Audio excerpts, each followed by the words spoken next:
రాజకీయాలకు దూరంగా ఉన్నారు జూనియర్ ఎన్టీఆర్. కానీ ఆయన చుట్టూ రాజకీయ ప్రచారం మాత్రం నడుస్తూనే ఉంది.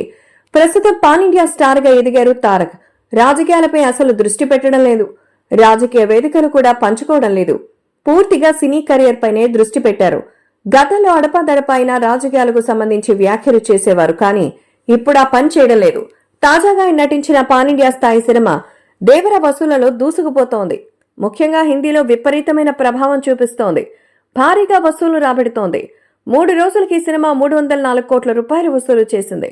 వరుసగా దసరా సెలవులుండడంతో వస్తువులపై భారీ అంచనాలు పెట్టుకోండి ఈ చిత్ర యూనిట్. ప్రస్తుతం హిందీలో దేవరకు సంబంధించి ప్రమోషన్స్ లో భారత్ బిజీగా ఉన్నారు.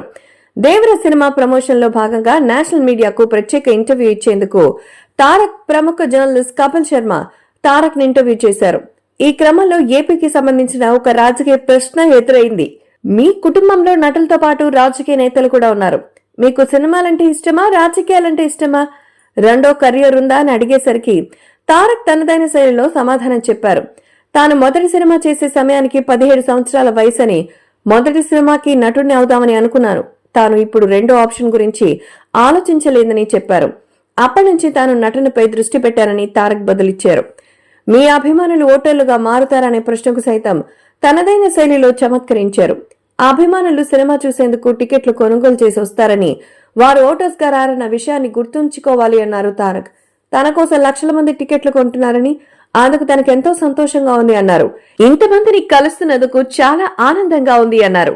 ప్రస్తుతం తారక్ కామెంట్స్ వైరల్ అవుతోంది.